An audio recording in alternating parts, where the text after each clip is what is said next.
Bună ziua și bine ați venit la un nou episod din podcastul Experți în Evadare. În primul rând vreau să mulțumesc sponsorilor principali, Cistur Agency, un turoperator prezent pe piața românească încă din anul 2015, specializat în principal pe circuite și sejururi în diverse destinații, un partener de vacanță de încredere pentru dumneavoastră, și celor de la Continental Hotels România, care ne-au ajutat cu locația de filmări, respectiv Continental Forum București, o locație foarte frumoasă și foarte cochetă din centrul Bucureștiului. Astăzi avem un nou expert în evadare, așa cum se recomandă, prezent ca invitat în cadrul podcastului nostru, domnul Armand Filip, căruia eu urez bine ai venit, un prieten bun de mult timp din acest domeniu. Astăzi este manager de vânzări B2B la Vacanța, un brand nou, și o să ne povestească el mai multe despre ce înseamnă Vacanța și ce trecut are în spate de fapt. Și Armand, îți urez bine ai venit, mulțumesc că ai acceptat invitația.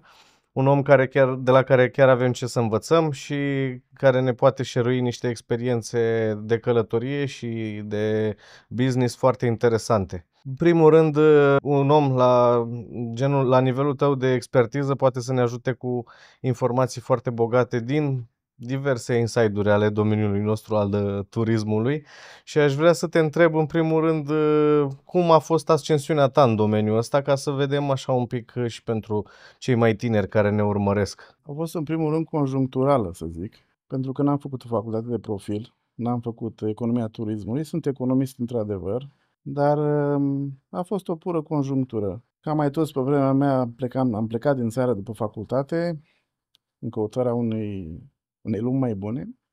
Am emigrat în state pentru o perioadă, după care m-am întors în Europa, am stat în Anglia aproape 6 ani, unde am mai făcut un MBA și am să fiu mai aproape de țară și de familie, după care m-am repatriat pur și simplu acum 20 de ani. Și primul meu job în România a fost sales manager la Qatar Airways, care era offline la acel moment. O poziție pe care am obținut-o în urma unui anunț pe care l-am găsit în ziarul România Liberă. Cumva ăsta a fost primul meu contact cu partea de turism și cu rețeaua B2B, că până la urmă de acolo a trebuit să construiesc cumva totul de la zero, era un proiect nou și a trebuit să mă ocup de agențiile IATA la acea vreme, care erau mai multe ca și acum, pe vremea atunci erau 400 și acum sunt 100 și ceva.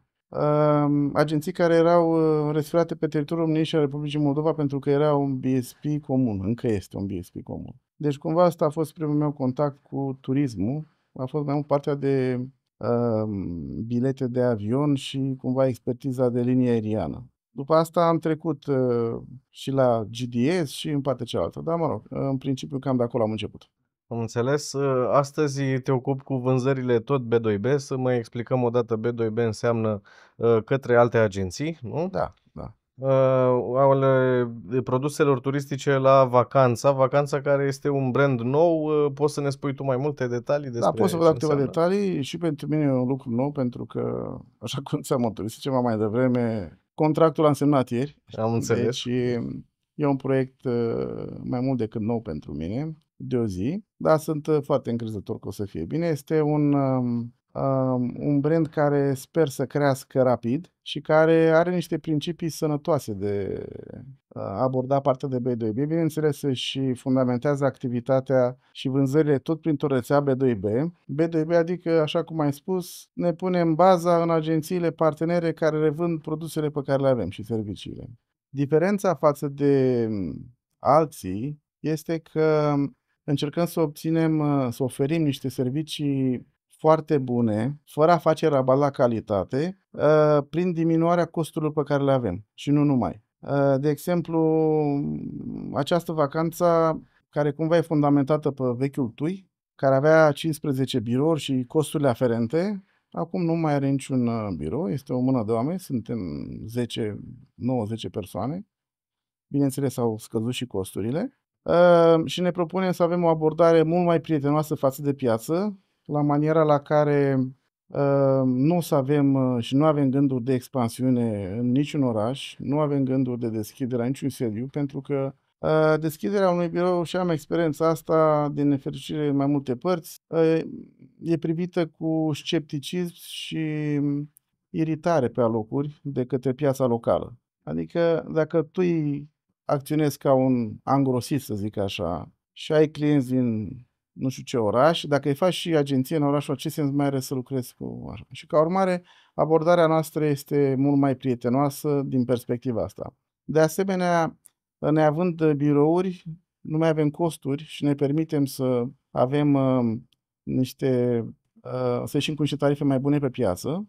În afară de asta, este o politică pe care nu prea am văzut-o la mulți, la maniera care, și o să vedeți, deja avem tarife foarte bune, dar pentru sezonul următor, abordarea este să scoatem din pachete tot ceea ce nu este folositor pentru client. La maniera, o să vă dau exemplu, o să fie pachete pe Antalya sau pe altă destinație în care nu mai avem transfer sau nu mai avem bagaje incluse. Într-o primă fază nu sună foarte bine, bineînțeles că asta ar reduce costurile, dar gândiți-vă așa, în general dacă pleci în Antalya, pleci cu familia, nu pleci de unul singur, pleci poate cu 2 copii, ai dreptul la câte un bagaj pentru fiecare, poate n-ai nevoie de 4 genți, poate ai nevoie doar de 2. De ce să plătești extra 2 bagaje? Atunci plătești numai 2 sau 1 sau 3 sau câte ai nevoie, clar scutești niște bani.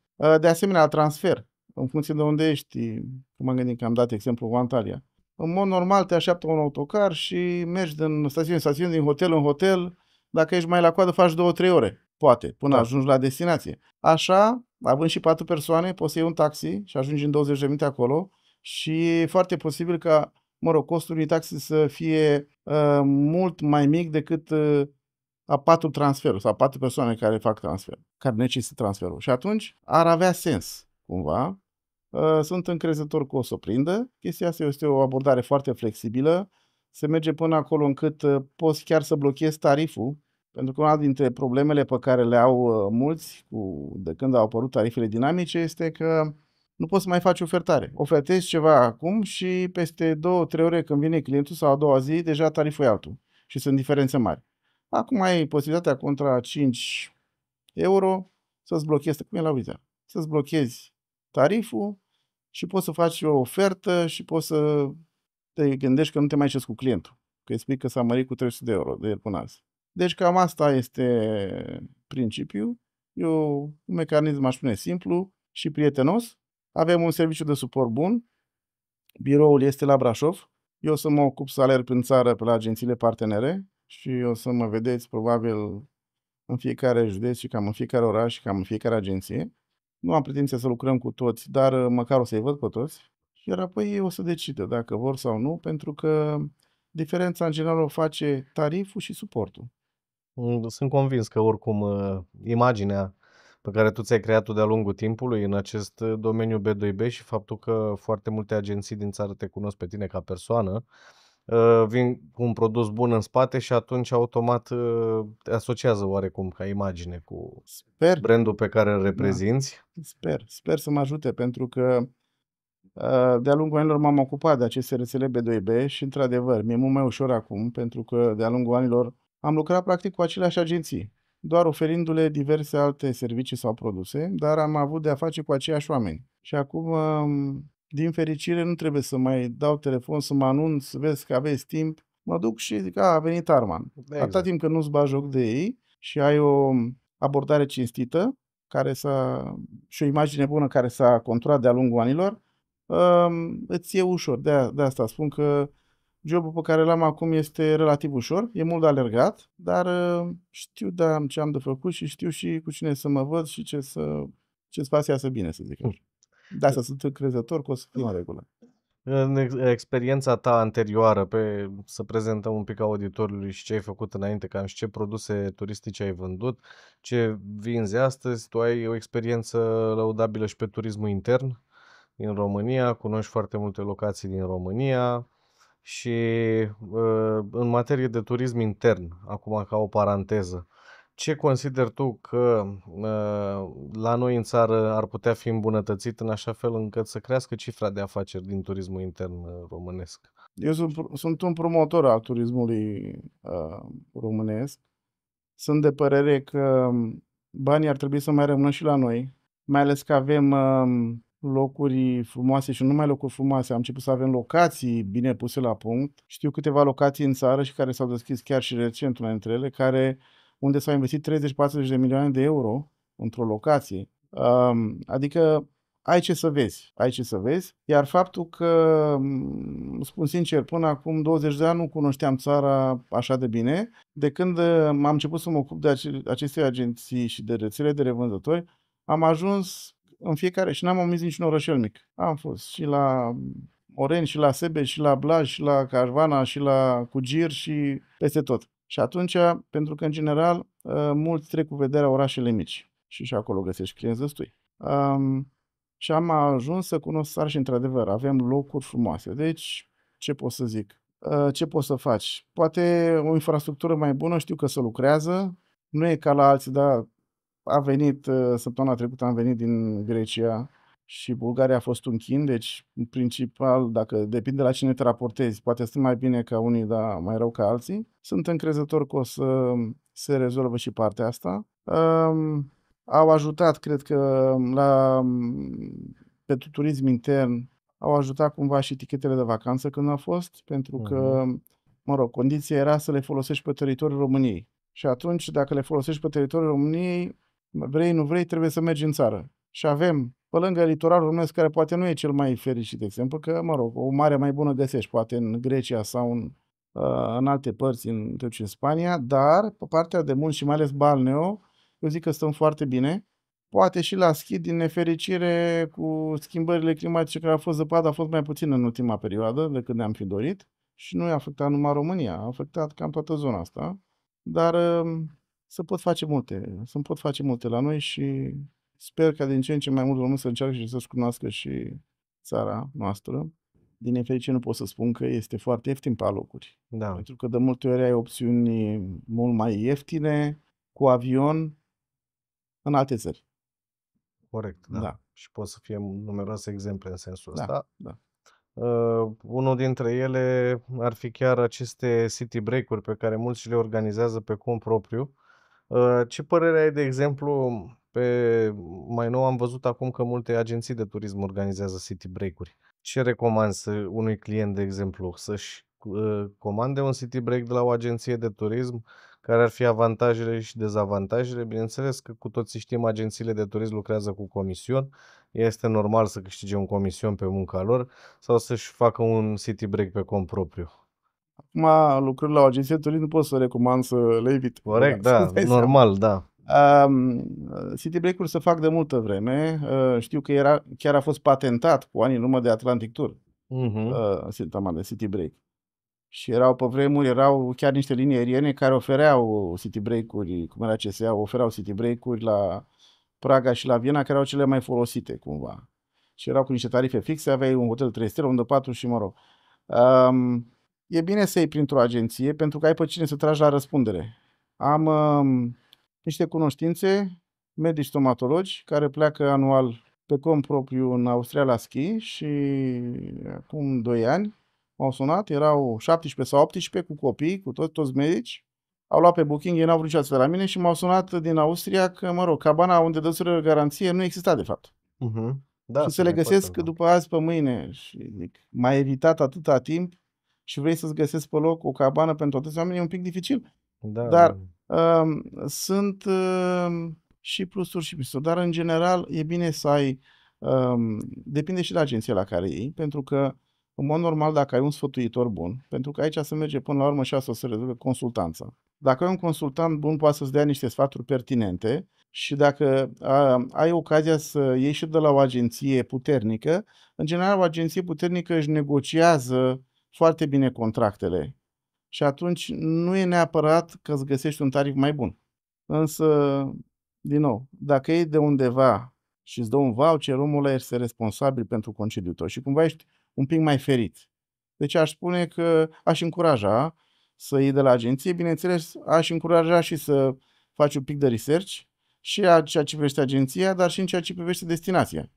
Pentru că au fost și cazuri, și sunt, din nefericire mereu, unde sunt agenți mai puțin pregătiți și îți dau Da, poate ce crede nu ei. cunosc nici destinația atât de Da. bine, pentru Deci că e bine este ca, mă rog, normal. clientul trebuie să fie un pic educat și să știe ce vrea să-și cumpere de acolo și apoi dacă își găsește un agent, cumva ca la doctor, nu știu, că sunt proporțiile, un agent bun care are încredere, ca să nu mai vorbim de faptul că sunt agenții pentru anumite destinații care sunt nișate pe anumite destinații.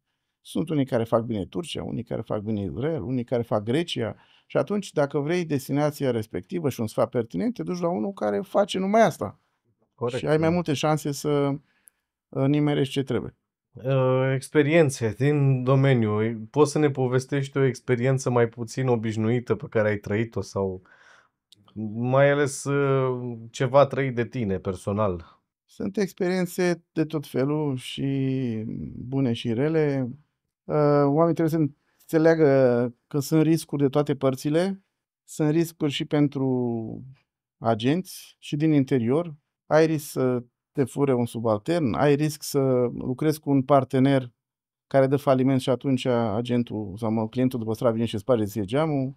Ai risc de client rău. Am avut clienți de la o firmă care nu dau numele, lucram pentru un operator grec care spunea, eu am numai clienți VIP. Ok.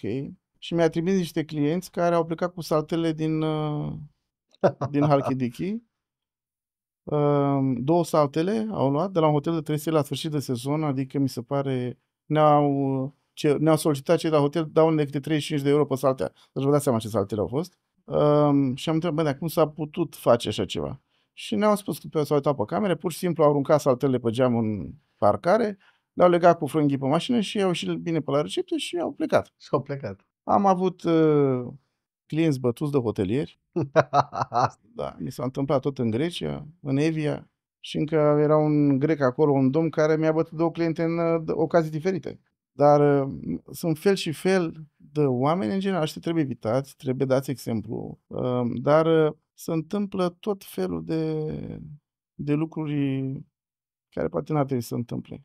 Acum sunt și solicitări destul de absurde, sunt oameni care nu înțeleg la ce să aștepte, sunt așteptări foarte mari pe alocuri, adică dai 199 de euro pe o vacanță de 7 nopți, cazare și poate cu depensiune la început de sezon și după aia te plângi că ai un pom în față care se obturează vederea la mare. Adică trebuie să fii un pic realist.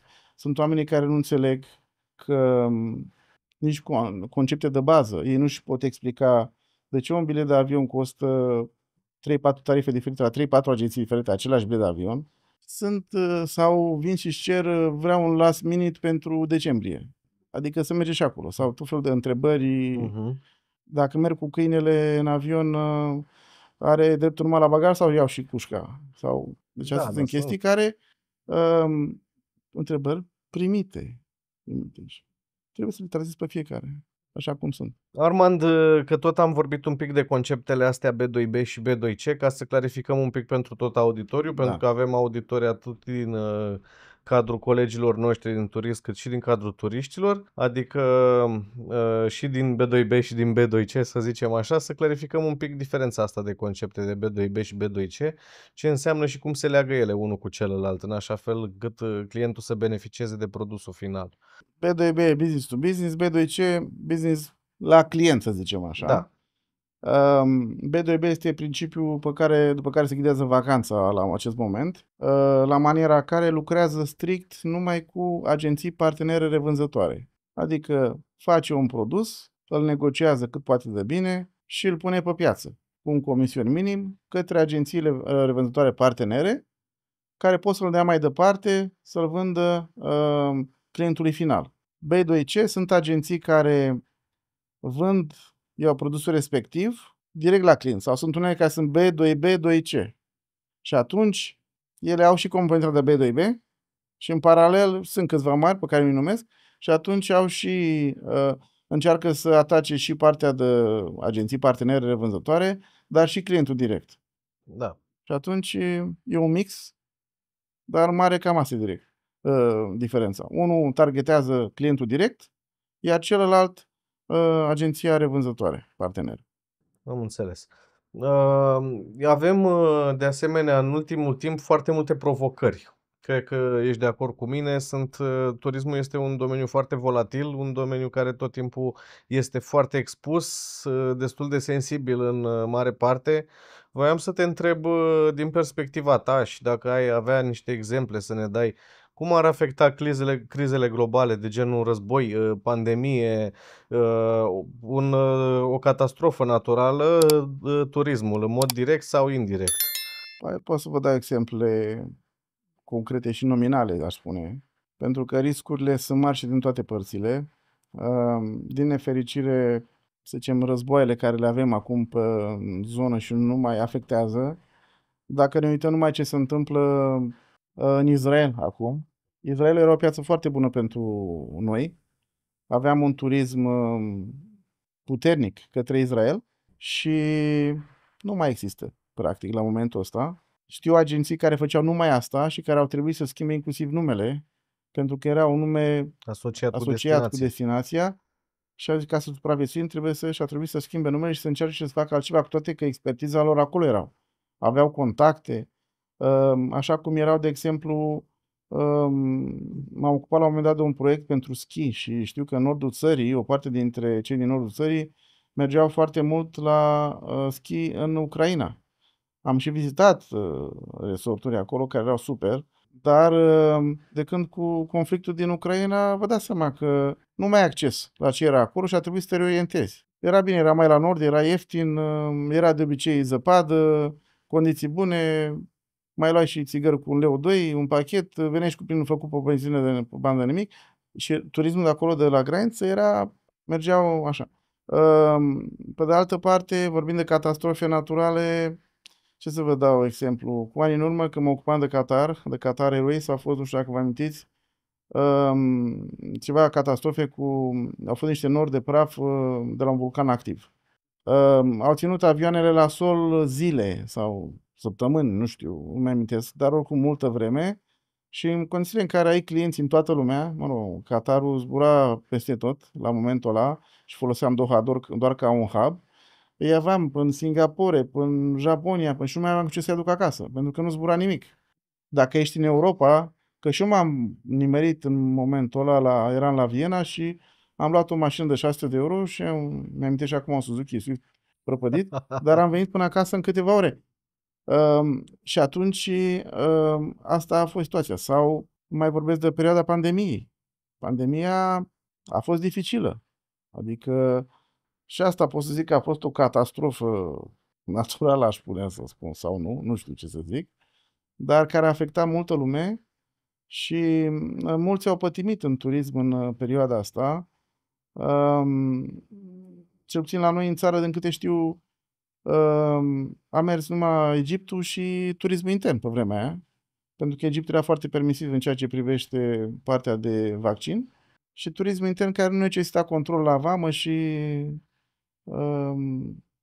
mă rog, vaccin și dovadă și tot așa. Și cumva cu asta am trecut cumva criza. Dar clar, au fost afectați mulți oameni și multe afaceri. În perioada aia, cel puțin companiile care făceau corporate, au fost departamente care au dispărut. Pur și simplu, pentru că știu una la care lucram, din 5 persoane mai rămase una și ea făcea altceva just in case că se întâmplă ceva să-și revină, dar a fost dificil. S-a schimbat oarecum după pandemie perspectiva în turism, așa? Da, s-a schimbat, pentru că nu mai după pandemie nu mai cumpăra nimeni early booking. Deci au afectat early booking-urile foarte mult, pentru că, în mod normal, omul își lua în decembrie, ianuarie, februarie, își lua pentru la vară, să zic așa. Și acum, dintr-o dată, fiind ce fenomenul ăsta de incertitudine, după ce ești o perioadă destul de lungă de pandemie, veneau și vreau să plec. Când? Un weekend sau poate săptămâna viitoare. Deci, cumva, a suferit partea de early booking, dar cumva poate că am avut un turism mai sănătos, pentru că nu avea nici sens. Mulți care au vândut în early booking ar trebui să dea bani înapoi și atunci ce bucurie că vin și apoi stornezi, e mai mare necazul. Așa, trece luna, știi cu ce clienți ai rămas, n-ai nimic de dat înapoi și încet, încet lumea uită ce s-a întâmplat în pandemie și începe la acest early booking. Dar early booking-ul, cred că în primul an aproape a dispărut, aș spune, după pandemie. Oamenilor le era frică Le să era mai teamă, ia. le era teamă că dau banii și că nu mai apucă să călătorească Da. din acest motiv. O izbucnește, Da. da. Și era un instinct așa cât mai conservator, în sensul în care voiau ceva la sigur, știau că poate săptămâna următoare totuși n-are ce să se întâmple, dar Păi de asta, când în perioadă scurtă nu prea ai da, ce să pățești și corect. tot atunci au mers și vacanțele în România au început să meargă un pic pentru că erau mai puține implicații. Nu treceai vamă, nu... Da. Acum, raportat la turism intern versus turism extern, cam pe unde vezi că s-ar poziționa turismul intern din România? Noi am fost totdeauna o piață de outgoing și din nefericire turismul intern nu este cum trebuie și nici incoming nu este poate cum ne-am dori. Adică mergi în toată Europa și vezi vorbi în românește. Te duci și tu știi, te duci la Istanbul, te duci la Budapesta, te duci la Da. Viena. Am fost în Kavala zile trecute toți vorbesc, sunt mulți români care își lasă mulți bani. Deci nu aș putea să spun o proporție, dar în mod cert este mai mult outgoing decât Decât da, incoming. da. Și turism intern implicit. Armand, pentru că turismul este un domeniu atât de dinamic și volatil, sensibil la crize, cum trebuie să procedăm ca să păstrăm motivația clienților pe termen lung, motivația aceasta de călătorie? Oferindu-le lucruri noi, în principiu. Destinații noi și servicii noi. Destinațiile noi, de exemplu, acum, România are niște destinații tradiționale, destinații de proximitate care vor merge mereu. Bulgaria, Grecia, Turcia, pentru că sunt împământenite cumva.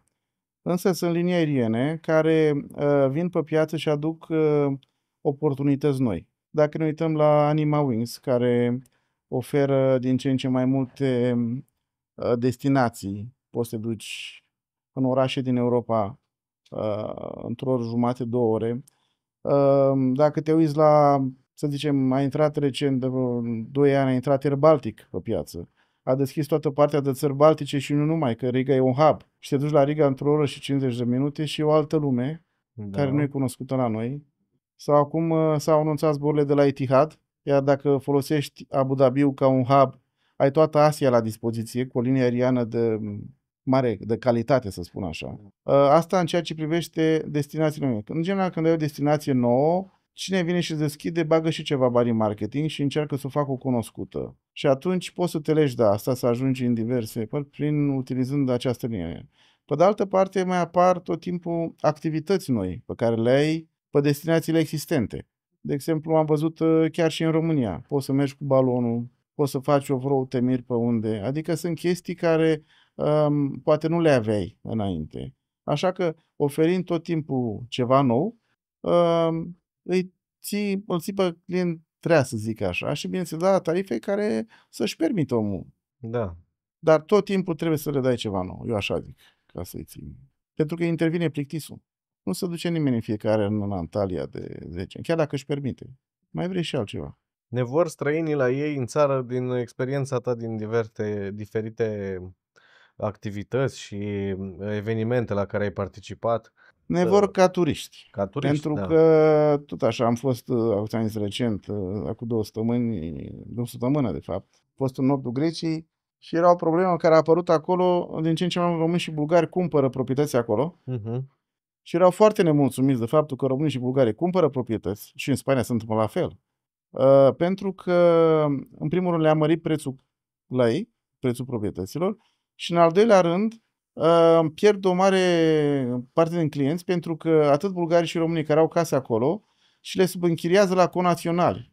Și atunci dă anunț în Sofia, am casă de vacanță și asta nu trece prin nimic, prin niciun sistem grecesc și eludează tot sistemul. Și Mhm. atunci, da, aș spune că ne vor ca și clienți să stăm la ei acolo și de Da. multe ori serviciile nu sunt de cea mai bună calitate. Adică de asta trebuie să știi ce să oferi și să fii atent ce vinzi. Raportat la piața de turism de la noi, în comparativ cu cea de afară, în momentul în care există, ai văzut, diferite naționalități pe diferite destinații care călătoresc și așa mai departe. Există, de exemplu, pe turismul de outgoing românesc câteva destinații preferate în afară de cele pe care le-ai menționat tu deja de proximitate. Și aici putem să ne referim și la cele pe care le operează cei de la Vacanța, unde lucrezi tu acum. Pe care, să zicem, că ar avea un minim garantat de 5-10 ani de acum încolo, care să meargă, să prindă la public. În general, tot așa, dacă ne gândim la Egipt, Tunisia, astea or să meargă în Da, continuare. da. În afară de asta mai sunt trenduri. Mhm. A fost odată, a fost Thailanda, apoi a fost Albania, a fost când și când mai apar trenduri pe cât un an, doi. Dar din ce văd acum, Tunisia, în general, Tunisia, Maroc, care nu sunt destinații foarte scumpe, sunt un pic diferite. Mă surprinde faptul că țările baltice și cele nordice nu sunt așa promovate. Să zicem, cele nordice măcar sunt scumpe, e scumpă destinația, dar cele baltice e mai ieftin ca la noi, depinde de unde te duci și altceva. Dar, după cum am spus, sunt trenduri. Sunt trenduri și fiecare agenție își face pachetele și destinațiile, se organizează așa cum crede de cuvință și după oamenii pe care îi are și cunoștințele pe care le au oamenii respectiv. Destinația surpriză a anului 2025, care să zici că te-ar fi surprins la nivel de cifre? Nu am una surpriză, să spun Nu. așa. Nu. Tot astea tradiționale au fost mai cu sumele cele mai mari. N-am avut ceva care să iasă în special în evidență. Eu nu știu nimic care să fie ceva spectaculos. Și acum că vorbim de tine un pic, Da. trecem un pic în sfera personală. Pentru tine, care este destinația preferată? Dacă ar Îmi fi să place, fii după turist. cum am spus, sunt un promotor al turismului românesc și îmi place să experimentez ce e la noi și Mhm. am avut multe surprize plăcute, în general în zonele de munte, zonele montane și nu departe de aici. Iar dacă ar fi să aleg o destinație externă, mie îmi place Spania, să zic. Poate și faptul că am familie acolo ajută, dar are multe de oferit, ai cultură, tarife ok, oamenii sunt în regulă, sunt diferențe notabile de la regiune la regiune, adică dacă mergi în sud, cam aia e Spania, dacă te duci în insule, depinde în care, dacă te duci în țara bască e altfel, dacă te duci la Barcelona, pe care încerc să o evit, din cauza, da, e foarte aglomerat mai nou și Știi că au mai pus și niște taxe suplimentare mai sunt. nou. Partea bună că în ultimii 2-3 ani s-au scos taxele de autostradă din Spania. Mhm. Și acum încerci să poți să traversezi întreaga țară fără costuri, cu mașina, Mhm. dacă vrei să iei o mașină să închiriezi. Și combustibile mai ieftin ca la noi și mâncarea mai ieftin ca la noi. Din nefericire sunt multe mai ieftine ca la noi. E o țară ofertantă, să zic așa. Ajută și clima și, mă rog, care merge acolo, merge pentru mare. Marea, realist vorbind, ce au ei acolo e mai atractiv decât Marea Neagră. Dar asta e. Mergem și noi cu ce avem. Categoric. Promovăm ce avem. Iar dacă ar fi să ne dai un exemplu de o destinație subapreciată, care ar merita mai multă atenție din partea turiștilor, care ar fi aceea după tine? Cred că depinde de sezon. Dar am avut surpriză plăcută anul trecut în Slovacia, unde poți să mergi la schi în condiții foarte bune. S-a ținut și campionatul mondial de schi acolo de 2 ori încă.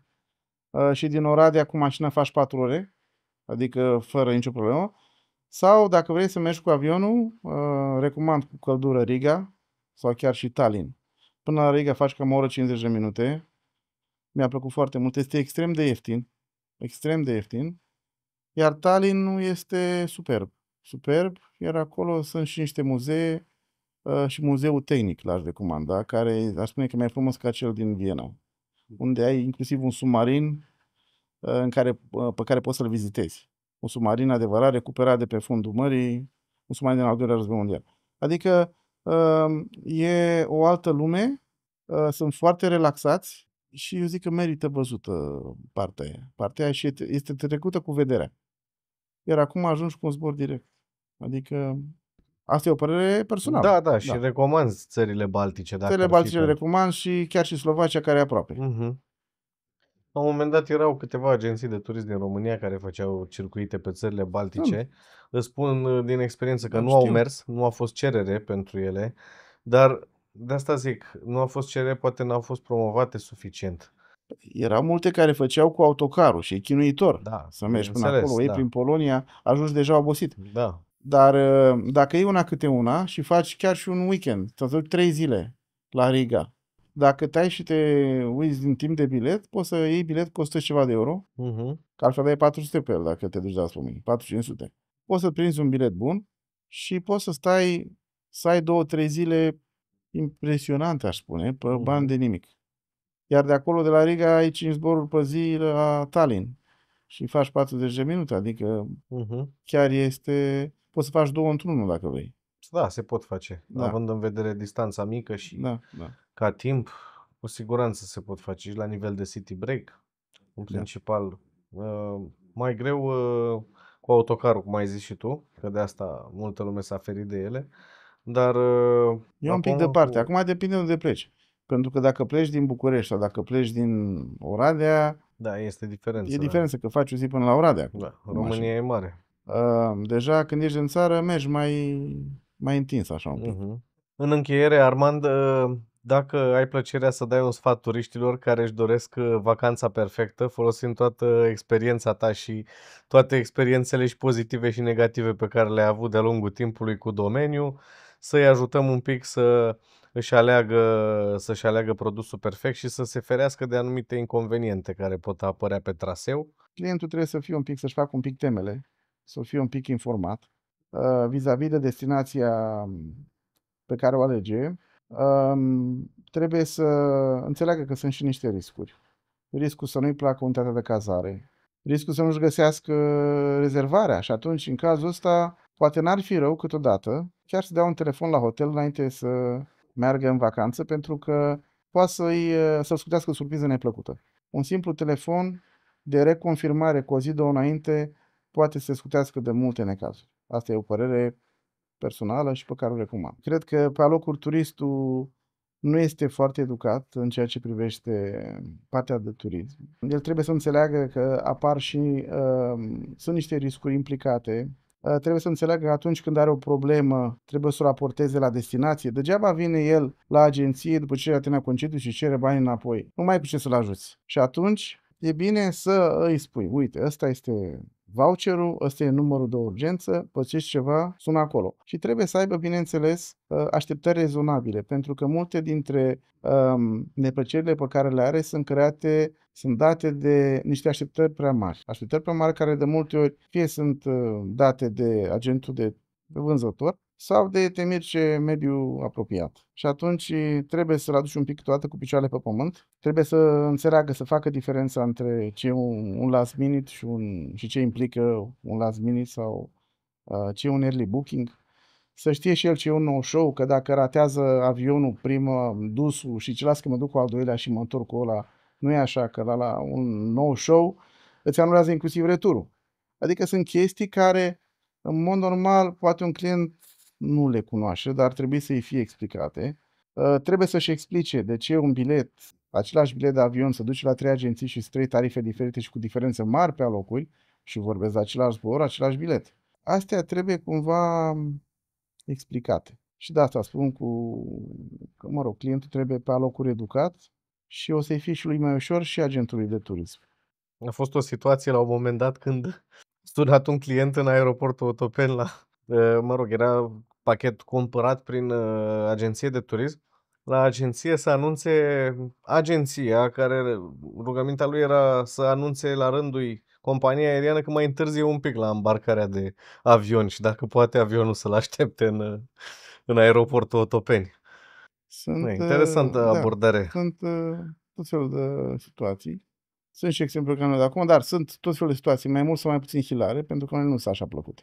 Armand, îți mulțumim pentru toată experiența pe care ne-ai pus-o la dispoziție și toată expertiza ta din domeniu. Și eu vă mulțumim pentru invitație. A fost o mare plăcere să te auzim și o mare plăcere că te-am avut astăzi ca invitat și sper că și pentru auditoriul nostru să fie o experiență bună și utilă în ceea ce privește toate informațiile pe care tu le-ai furnizat și să ne întâlnim cu bine. Îți mulțumim pentru tot ce ai reușit să realizezi până acum și să-ți meargă bine în continuare. Așa să fie pentru toată lumea. Mulțumim mult, apreciez. Mulțumim și partenerilor noștri la Cisturi Agency, sponsorul principal al acestui proiect, Experții în Evadare, și a făcut posibil prin implicarea și finanțarea sa filmarea episoadelor noastre, și celor care ne-au pus la dispoziție locația, cei de la Continental Hotels România din București, din proximitatea Palatului Parlamentului. Până data viitoare vă invităm să ne urmăriți pe toate canalele de social media, Facebook, Instagram, TikTok și nu în ultimul rând pe